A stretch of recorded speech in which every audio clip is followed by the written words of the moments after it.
Chris was getting bullied at school. Again. This time it was over his shoes. His classmates wouldn't let up, so he begged Lois for a new, cooler pair. But Lois, she shut him down without a second thought. Later that night, as he passed his parents' room, he spotted Peter's wallet sitting on the bed. The temptation hit him hard. He hesitated for a moment, then made up his mind. That's it. I'm getting those sneakers. After all, shoes make the man. Nothing says good parenting like your kid committing a felony for fashion. Maybe if Lois had just bought him some decent shoes, he wouldn't be planning a heist in his own house. Things weren't much better at home. Chris had enough. His bullies, his parents, everything. So he did what any desperate teen would do. He packed his bags and ran away. But just as he was leaving, Meg spotted him. And of course, she couldn't resist pointing out the obvious. He had nowhere to go. Hi, I ran away from home. Do you mind if I live with you? Live with me? My goodness. Translation, absolutely not, loser. Even when Chris is at his lowest, people still manage to make it worse. Somehow Chris ended up at Mr. Herbert's house. This was already a bad idea, but it got even worse when bedtime rolled around. Chris was still wide awake, but Herbert had different plans. Mr. Herbert, it's 6 o'clock. I'm not really tired yet. Well, you had those 3 cups of NyQuil. You'll be down soon enough. 3 cups? Chris is about to take a nap so deep, he might wake up in a different decade. Chris wasn't going down without a fight. Since he couldn't sleep, he decided to ask Mr. Herbert some deep, life-changing questions. Well, I suppose it's about trying new things, sampling the sweet and the savory. Chris, buddy, that wasn't wisdom. That was just Herbert stringing together random words and hoping they sound inspirational. Things took an even creepier turn that night. While Chris was trying to sleep, he noticed something strange. Mr. Herbert's bed was getting closer to his. Whether it was on purpose or not, he had no idea. But just as Herbert's bed was nearly touching his, Chris let one rip. You really know how to waste a Cialis, don't you? If there was ever a moment to set a house on fire and never look back, this was it. By the next morning, Chris was beyond uncomfortable. He needed a distraction, so he checked out Mr. Herbert's videotape collection. It was a mess. Tapes were everywhere. I was trying to find a good movie to watch. I've never even heard of most of these. Chris, you don't want to know what's on those tapes. Just back away slowly and pretend you never saw anything. Then Chris made an innocent mistake. He suggested they watch Lost Boys. That's when things got even weirder. Can we watch Lost Boys? I've heard of that one. Those are different Lost Boys. Nope, somebody light this house on fire. Immediately. Chris quickly realized that living with Mr. Herbert was way worse than anything he had dealt with before. The weird conversations, the unsettling bedtime routine, the suspicious tapes, he couldn't take it anymore. But just when he thought he was stuck forever, Herbert did something unexpected. He kicked him out. I think it's time for you to go. Chris thought life on his own would be easier, but instead he ended up right where he shouldn't be. Herbert was more than happy to take him in, and things got uncomfortable. Fast. Chris might have barely escaped, but his problems weren't over. Lois told Peter to mow the lawn, but Peter, being the hardworking man that he is, decided Chris should do it instead. After all, what's the point of having kids if you can't make them do chores? He promised to personally teach Chris how to do it over the weekend. Okay, Chris, now if you're gonna learn how to mow a lawn, the first lesson is that you always start by 7 a.m., before everyone wakes up. Peter's parenting style? Make sure everyone is equally miserable. Chris was already dreading this lesson, but Peter had other plans. Instead of actually teaching him, he took the laziest approach possible: YouTube tutorials. For the rest, you can just watch this how-to video on YouTube. Even Peter's parenting comes with a like and subscribe button. So while Chris struggled with the mower, Peter disappeared, probably off to do important dad things like taking a nap. Meanwhile, Mr. Herbert, the neighborhood's resident creep, came jogging over. Hey there, Chris. You know, I've been looking for a muscly-armed young fella to mow my lawn. Chris barely wants to mow his own lawn. No way he's signing up for this. But then Mr. Herbert hit him with an offer too good to ignore. Would $600 a week change your mind? Would it? You got a deal. Nothing says totally normal job like a sketchy under-the-table payment and a homemade fort. The next morning, Peter and Chris showed up at Mr. Herbert's house, ready to earn some cash. But before they even got started, Herbert seemed more interested in Peter. You're big for your age, ain't you, Petey? Yeah, doctor says I eat too much candy. Peter just got mistaken for a child. Somewhere, Lois is screaming into a pillow. As Chris slaved away under the burning sun, Mr. Herbert came out with a plate of freshly baked cookies and a pitcher of grape juice. Before Chris could even react, Peter launched himself at the snacks like a wild animal. But Mr. Herbert, you always made the cookies with the large pill in the center for me. Sorry, Chris. Chris just lost his only supporter to a grown man with no self-control. At this point, Chris had had enough. He looked up from the sweaty mess that was his life and saw Peter and Mr. Herbert playing around like two giddy schoolgirls. That was it. He was done. It's time you did all the work and I goof off with Mr. Herbert. Chris tried to turn the tables, but Peter refused to retire from his position as the laziest man alive. This led to an all-out father-son brawl in the middle of Herbert's yard. And in the heat of the fight, Chris accidentally called Peter Dad. Suddenly, Herbert had a realization, and it was not a good one. Sorry I got jealous, Dad. That's all right, Chris. There are some sentences that should never be spoken. This was one of them.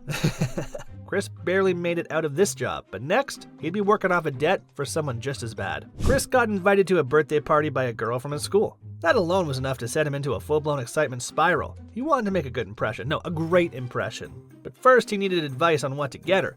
Naturally, he turned to the expert on boys giving gifts, Meg. I want to get Barbara a really nice gift. Meg struggling to answer this is more painful than Chris's social skills. Spoiler, no boy has ever given Meg a gift, but I think you knew that. Chris wasn't just worried about the party. He had his usual job delivering newspapers, which meant another day of dealing with his customers. And today he got stopped by an old man who, let's be honest, looked way too eager to see him. Oh, hey there, young fella. Bringing me good news today? What? Come on over here, son. If someone ever asks you to step closer so they don't need to use their grabber, you run. Chris, being the polite kid he was, handed him the paper. But instead of a quick thank you, this man decided to take things in a very uncomfortable direction. That's a nice muscly throwing arm you got there. Thanks. Compliments are great. Compliments from old men about your arms, not so much.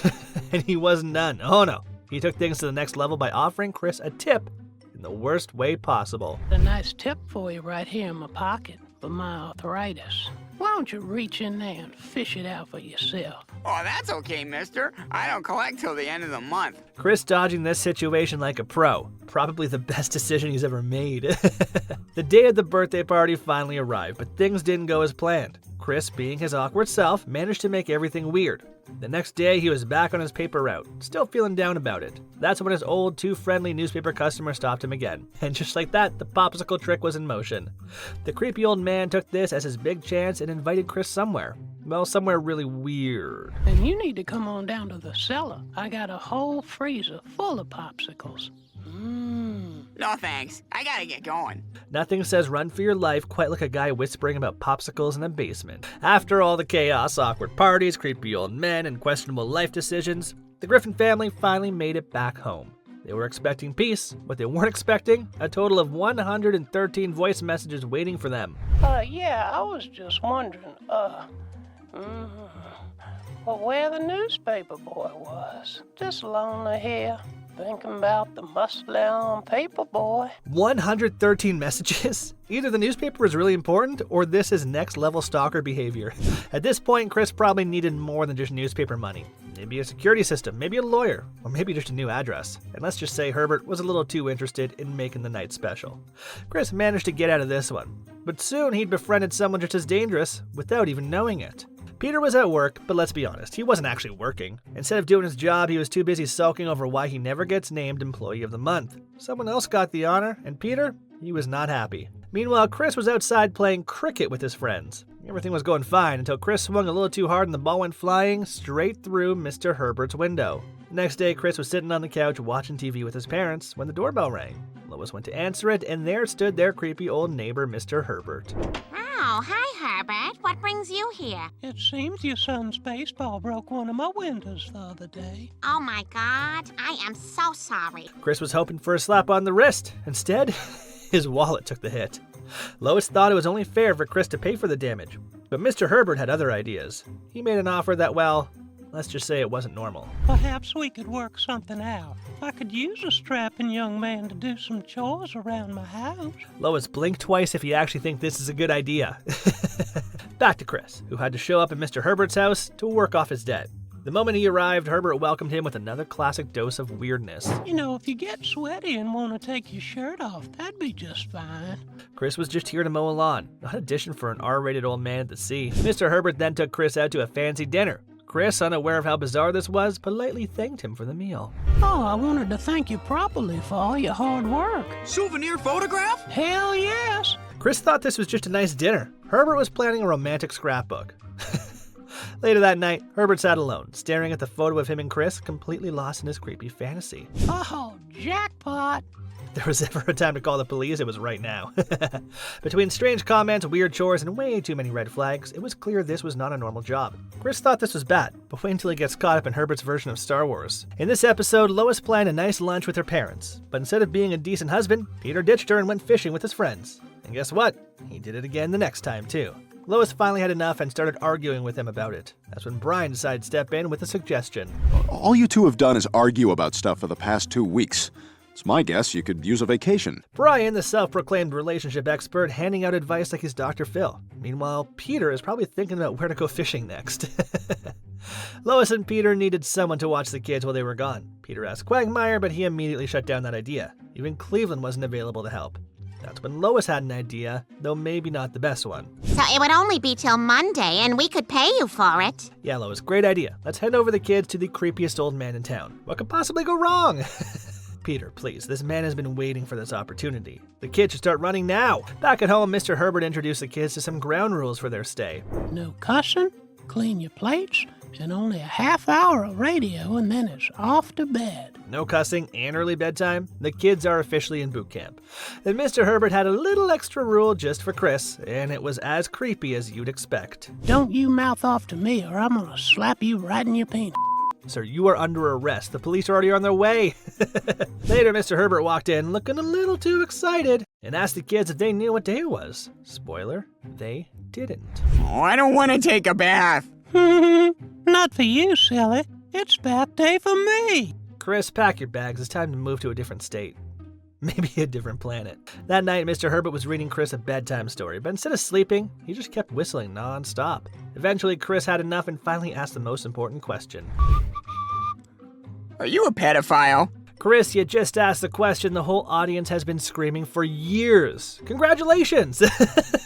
From creepy bedtime rules to way too much excitement over bath time, this was a disaster waiting to happen. But if Chris thought this was bad, wait until he finds out he's about to be completely replaced. The episode kicked off with a power cut. Everything went dark, and no one knew what to do. Brian, trying to be the voice of reason, suggested they light some candles and read something. But Meg, she had a different idea. Storytelling. She asked if they could talk about the story of her birth, hoping for a sweet family moment. But Peter, he shut that down real fast and changed the subject. Classic Peter. Why have a sentimental moment when you can force your family into a Star Wars recap instead?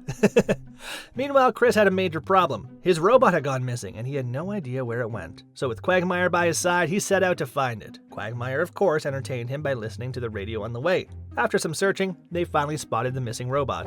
R2, what are you doing out here? Beep, boop, beep. He says there are several creatures approaching from the southeast. That's not what I said. Even the robot is better at survival than Chris. That's never a good sign. Curious about the approaching creatures, Chris started looking around. That's when it happened. Bam! He was attacked out of nowhere. The same guy returned, walked up to his unconscious body, and touched him. The robot, who had been watching the whole thing, asked the only logical question. Who the hell are you? One lucky sumbitch. Turns out the mystery man was none other than Mr. Herbert. Though in Peter's Star Wars story, he was going by the name Mr. Obi-Wan. Chris was looking for help. Mr. Obi-Wan was looking for muscle appreciation time. After listening to the long message, Mr. Obi-Wan finally explained what was going on. He handed Chris a laser sword and started preparing him for battle. Nothing screams wise mentor like immediately giving a teenager a deadly weapon without instructions. Chris was trying to stay focused, but something clicked in his head. If the Empire figured out who the Jawas had sold the droids to, they could trace them back home. And that was a problem. Chris making a smart decision marked this day in history. Mr. Obi-Wan helped them out on their journey, but let's be honest, he was not in his prime. That became painfully obvious when he got caught by an enemy. His laser sword, it barely worked. His opponent, sensing how weak he was, laughed right in his face. Uh-oh. Your powers are weak, old man. You know you're washed up when even your enemy starts roasting you mid-fight. Then, just when it seemed like Obi-Wan was finished, Chris showed up and yelled his name. And somehow, just like that, Obi-Wan's power came back. So his secret power source was... Chris? That explains way too much. Lois started getting worried about Chris. His personal amusement was getting out of control, and it was clear he needed a distraction. Brian suggested they help him find a hobby. Peter took the idea and ran with it, deciding to get Chris involved in something. Anything. Yeah, Dad? We are gonna find you a hobby. What do you think of that? Okay. There you go, that's the spirit.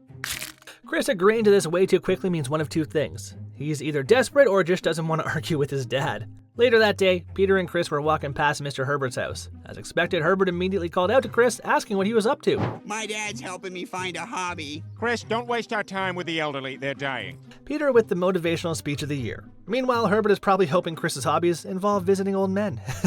Oh no, he had his own special request. Please, God, let me just sniff his hat. Let me just sniff his hat. That's all I want. Herbert's prayers are getting more specific, and it's only making things so much worse. Peter kept throwing out ideas for hobbies, but Chris wasn't interested in any of them. Just as Peter was about to give up, Chris spotted something across the street, a puppet shop. The moment he walked inside, he was amazed by the huge collection of puppets. The real work in progress here is Chris's ability to sense danger. Spoiler? It's non-existent.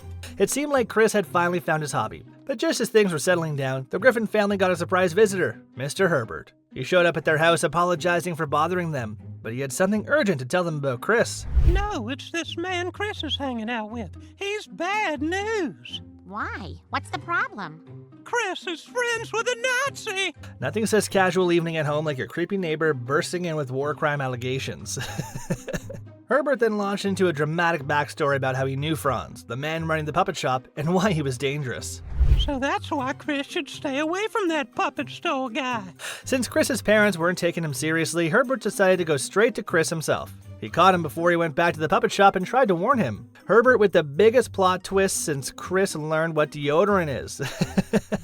Chris wasn't buying it though. He actually believed Franz was a nice guy and defended him. Herbert kept pushing, but Chris had officially had enough, and well, he let Herbert have it. Meanwhile, Peter had his own approach to the situation. Instead of keeping Chris away from Franz, he invited him over for dinner. Eventually, Chris did realize the truth. Franz was a Nazi, but by the time he figured it out, it was too late. Franz locked both him and Peter in his basement. There was only one tiny window to the outside world, and by some miracle, Mr. Herbert happened to walk by. Chris called out to him. You were right, Mr. Herbert. Franz is a Nazi, and he's keeping us prisoner down here. Get help! Chris admitting Herbert was right? This might be the most shocking part of the story. Herbert didn't waste time. He went home, dug out his old army uniform, and personally took down Franz. After a whole battle, he won and got Chris out of the basement. Thanks for everything, Mr. Herbert. If only I had listened to you, none of this would have happened. Herbert finally getting a normal moment with Chris. Too bad it took an actual hostage situation to happen. And just like that, Chris learned 2 valuable lessons that day. Never trust a Nazi, and never let Peter pick his friends. Chris thought he found a new friend in an old puppet shop owner, but Herbert knew the truth. The guy wasn't just creepy, he was dangerous. But of course, Chris ignored the warnings and walked right into trouble. Escaping this guy would be tough. Chris was out delivering newspapers in the neighborhood just like every morning. He walked up to Mr. Herbert's house, all smiles, and handed over the paper. But today, something was different. Sorry, Chris, but I'm afraid I'm gonna have to cancel my subscription. Wait, what? Herbert is canceling? The same guy who probably wakes up at dawn just to wait for Chris? This can't be right. Back to Chris. He was still upset about losing his loyal newspaper customer. Not because he missed Herbert, thankfully, but because he wanted the money. So he came up with a plan. Go straight to Herbert's house and try to win him back. Hey, Mr. Herbert, I want you back. Please, will you be my paper customer again? Chris, buddy, why are you begging this man for anything? This is your chance to walk away and never look back. Take it! But Herbert, oh no, he had already moved on. Herbert really just pulled the oldest trick in the book. Fake answering a phone call. Where was this energy when Chris was his paperboy? Oh right, it didn't exist. And that's how Chris lost a customer. But honestly, he should be thanking Kyle for unknowingly saving him from delivering newspapers to the creepiest man in town.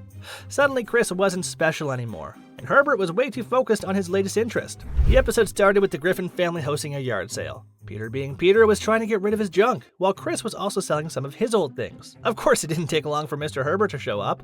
Hi, Mr. Herbert. Selling your old hand-me-downs? Yep. Chris is out here trying to make a quick buck, but Herbert is here for something else. Something much worse. Herbert eyed Chris's stuff, pretending to be interested, but as expected, his questions got weird real fast. You got anything you used to wear in the summertime? Just these old shorts. Sweet Jesus. Herbert controlling his excitement like a kid in a candy store, but way creepier. Chris, as usual, had no idea what just happened, and that dollar, well, it probably should have come with a police report.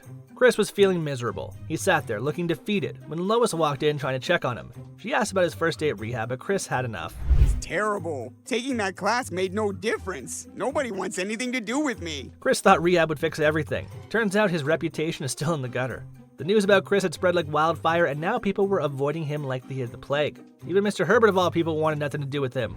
Hi, Mr. Herbert. Oh my God! Children, run! It's that pervert! When even the town's biggest creep is scared of you, you know things are bad. But the real shocker, Mr. Herbert had a whole bunch of kids with him. And when he panicked, they all disappeared in some secret underground basement. Yeah, that raised more question than it answered. Everybody into my safety basement!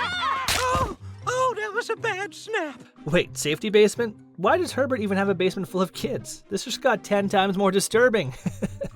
And that's a wrap on Times Herbert Was a Pedophile and Family Guy Ever. If you want to see more, subscribe to our channel for more amazing content. Until then, peace.